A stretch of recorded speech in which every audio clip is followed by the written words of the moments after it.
সাধারণ ফ্যামিলির মানুষ, আমাদের আসলে জন্মদিনই এরকম ওইরকম কিছু হইতো না, বা আমাদের হয়তো ওইরকম জন্মদিনের কেক কাটতে হবে ওই আয়োজনই ছিল না পরিবারের। পরিষ্কার কথা মানে এটাকে একটা লাক্সারি ছিল তখন জন্মদিন দেখতাম আমরা পেপার পত্রিকা, নায়ক নায়িকা বা বড় লোকদের জন্মদিন হয়। আসলে তাই যে ওই জায়গা থেকে আমার 7 ভাই বোন ছিলাম, আমাদের ওই তার মধ্যে যে মারা গেছে, তারপর 5 ভাই বোন বেঁচে ছিলাম, এর মধ্যে বড় ভাই মারা গেছে। তো আসলে জন্মদিনটা ওইভাবে হয়নি, ওরা বড় হয়ে আমরা আমাদের ছেলেদেরটা করা আরম্ভ করলাম।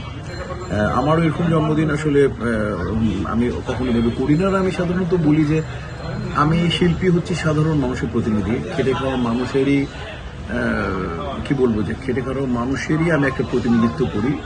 তো ওই জায়গায় আমি সাধারণত কেক কাটি না বা কাটতে চাই না। তারপর বাচ্চারা যখন জোর করে, আমার বাচ্চারা আপনারা জানেন যে বাইরে থাকে, পড়াশোনা করতে গেছে, তো কাকতালীয়ভাবে যদি আমি ওই সময় বাইরে থাকি তখন ওরা জোর করে বড় ছেলে একটা কেক নিয়ে আসে, তখন ওরা হাতটাত মিলে একটা কেক কিছু ছুরির মধ্যে হাত রাখি। তো ওই লাক্সারিটা আমি কখনোই নেই না এইভাবে।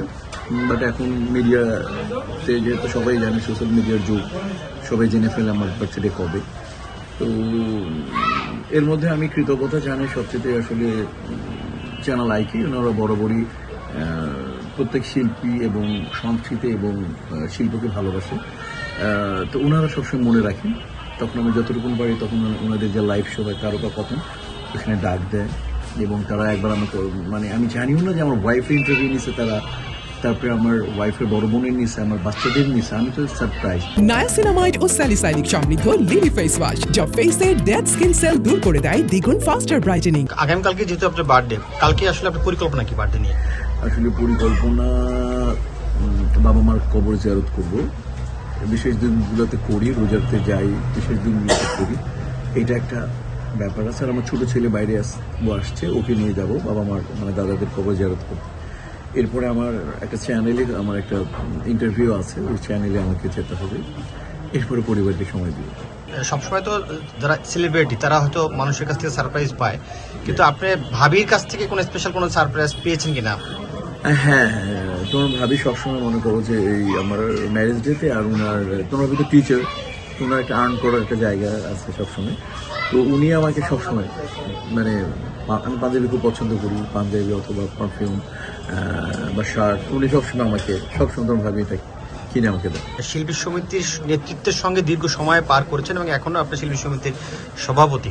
তো সেই জায়গা থেকে শিল্পী সমিতির এই সাংগঠনিক কার্যক্রম পরিচালনা করা, পাশাপাশি একটানা কাজ করে যাওয়া এবং লিড রোলে কাজ করে যাওয়া, তো সেই জায়গাটা আপনি ম্যানেজ করেন কিভাবে?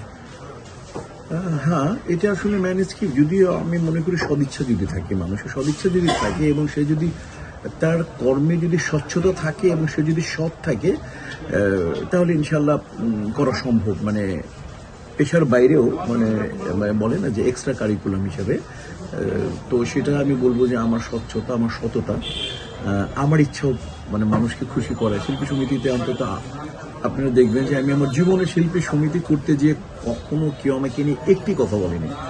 আমি 3 বারের প্রেসিডেন্ট, 2 টাইমস যে টার্ম ধরে সেক্রেটারি, 3 বারে আমি সিনিয়র ভাইস প্রেসিডেন্ট ছিলাম, কিন্তু আমাকে কেউ বলতে পারবে না, শিল্পী সমিতি নিয়ে আমাকে কোনো কথা বলতে পারবে না আমি কোথাও গেছি, অ্যাডভান্টেজ নিয়েছি, কাউকে আমি মেম্বার বানিয়েছি, এরকম আমার ইতিহাসই নেই। তো সেই জায়গা থেকে মানুষ প্রচুর ভালোবাসে, সিনিয়ররা ভালোবাসে, সমসাময়িকরা আদর করে, ছোটরা স্নেহ করে, সম্মান করে। তো কাজেই আসলে এই আমি আমার যে বললাম না, স্বচ্ছতা আমার সততা সবচেয়ে বড় পুঁজি, এটাকে দিয়ে আমি খুব মানে মানুষের মুখে মানে আমার যদি আমি কষ্ট করে যদি মানুষের মুখে হাসি দেখি, তাহলে আমার ভেতর মানে কি বলবো, মানে অন্তর থেকে আমি হাসতে থাকি।